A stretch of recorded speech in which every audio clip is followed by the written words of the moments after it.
to 25, just under 25,000, 25 trillion public debt, and debt and liabilities 30,000. Now, we stand after 4 months. We left that 25,000, 44,500. Please correct me if my figures are wrong. And 30,000, because we loved to go abroad, hold investment conferences, and tell them we are debt trap country, and tell them we are a corrupt country, and tell them come and invest in Pakistan. Only an idiot would come and invest in Pakistan. So just please bear with me. The 30,000 figures went to 54,500. Now this is an unbearable increase in the debt. Why it happened? There are two reasons. A, the fiscal deficit went to sky, and the rupee was left free fall, and as a consequence we had 4,000 billions also added to our public debt on the external side, which is $20 billion, and the exports only increased all those gurus who used to campaign that if the rupee is allowed to slide and move according to the market mechanism, so the exports will go sky high. I wish it would have gone, and I would have been happiest Pakistani, but it only increased in the first 3 years 800 million. It is the tough 400 billion the state has given subsidized loans, and the industry matched 500 billion. With that, actually, you have now increased in the export. You see the formula which we followed in 2017-18, I'm sure your record would bear me out. 10th of January 2017, after the fund program was over, we calculated what is the input in every component of product, the taxes component of that. That was about 9-10 rupees. We gave 10 rupees, we gave 180 billion package, then we upgraded when there was a change in Prime Minister in this country, Shaista Khan. I gave another 67 at the request of the industry. We got 12.7% increase in the. If you had followed that model, you would have got, you have saved yourself inflation, you have saved yourself from going to policy rate of 14%, which the country was having debt servicing of 1750 billion. Now you're talking of about 4,500 billion. Now this is, what is this? This is all mismanagement. So I think debt is a very important. I agree. But having said that, let's look from a different angle. The law in this country was obviously self-introduced. The debt responsibility and fiscal responsibility debt limitation act. I triggered it. I brought Tariq Hassan from World Bank. They normally do not allow to go to your own country. President Wolfson asked me that if you need any human resource, we understand you're overworked. So I said, give this man to us. We started that. This good thing. We imposed ourselves, 60%. That law was rolled out obviously after the coup. But you see, then we campaign worldwide that we are debt trap. Can somebody tell me what is the US debt to GDP? 110%. UK after post-COVID, 101%. Japan 257. I never see any politician or any media house talking there that we are a debt trap country. Is this the difference is that they can print dollars, that they can print sterling, and they can print yen, and they can't, and we can't, and the rupee is not global?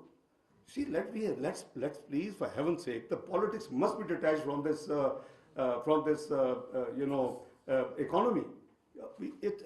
I don't know. I'm being sometimes emotional, but I feel hurt that which was going to be part of G20 in few years' time, there should have been collective effort to reduce the timeline, and it would have been possible with the speed the country was moving on. But somehow, we are there. It's never too late. I think you campaign with your media partners and colleagues. Please force us that you go on that path, have chart of economy, and move the country back to where it was 2017.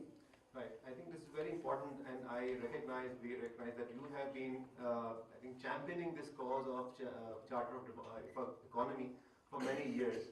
And on behalf of at least Prime Institute, I can commit that in the future, in next, please going to elections, whenever we go to next elections, we will be actually working on the Charter of Economy, and we'll come back to you with your inputs, and of course other political parties would be involved in that process also. And certainly I think this is very important. And moving on, I just want to, you mentioned about the currency, and I just want to pick up the sound money theme. I know you're very also sensitive on that point, but I just want to hear your views on this association between strong currency. गुफ्तगू कर रहे थे, इस वक्त वो चंद सवालों के जवाब भी दे रहे हैं और टैक्स वसूल से मुताल्लिक उन्होंने बड़ी अहम बात की। और ज़ाहिर है टैक्स वसूली पाकिस्तान का एक बड़ा मसला रहा है, एक पेचीदा मसला रहा है, उस पर हुकूमतें बहुत काम भी करती आई हैं। I'm not trying to take credits on everything, but let me remind you, Pakistan was on PEG system till October 1999. And after the sanctions, putting and fixing the economy, it is I was finance minister, it is PMLN which started 80-20, 60-40, 20-80, and then 100% market based. In the first quarter of 1999, first time Pakistan went on interbank, what we call real effective exchange rate.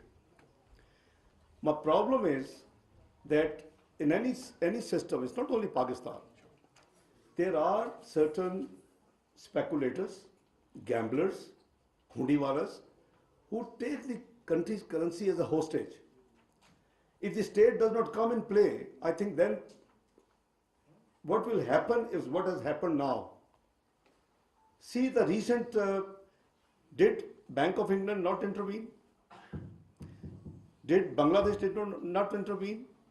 India recently intervened. Why? India could afford out of 600 odd billion reserves throw 98 billion in the market. We don't have that luxury. So we have to make sure that these abuses must be checked. And I think the multilateral have to understand this is neither Bank of England or Federal Reserve that we can afford that if it goes outside the band or below the band and they intervene and spend whatever they spend or buy whatever they buy, we have constraint of forex reserves. So the only tool you have is the making sure that such things do not happen. We have recently started operation. Just as of last 24 hours, our customs have caught one single person in Chaman border. $100,000 he was smuggling, is being smuggled across the border. Can we afford that? We have with these small, our urea, which we import, and the local price courtesy as a cheap provision of gas to those fertilizer companies, obviously then produced and manufactured fertilizer is less. But when we import, local price is 2,600, the imported price is 6,500 to 7,000. So we subsidize, because obviously we can't sell the export. This is imported is 7,000 and this is imported is 2,300 to the farmer. That imported, which means the one loss is foreign exchange spending, second loss is the subsidy which the state is giving, and the imported stuff is being smuggled out to neighboring countries and from neighboring countries to Central Asian states. You see, these are the things. So we have left the currency on its own natural flow, but the speculative part has to be checked. As I said, we have launched operation. There is a huge smuggling of your US dollars. You are buying coal from a neighboring country in rupees. The rupees come to Pakistan territory in Peshawar or other borders, and they buy your dollars and pay 15-20 rupees extra. So these things have been checked. So these things are happening ever since Taliban took. वफाकी वज़ीर ख़जाना Isaac डार तकरीब से ख़िताब कर रहे थे। उन्होंने कहा कि पॉलिसियों के तसलसल में हमेशा मुश्किलात का सामना रहा है और मुल्की मईशत को मुस्तहकम करने की कोशिश कर रहे हैं।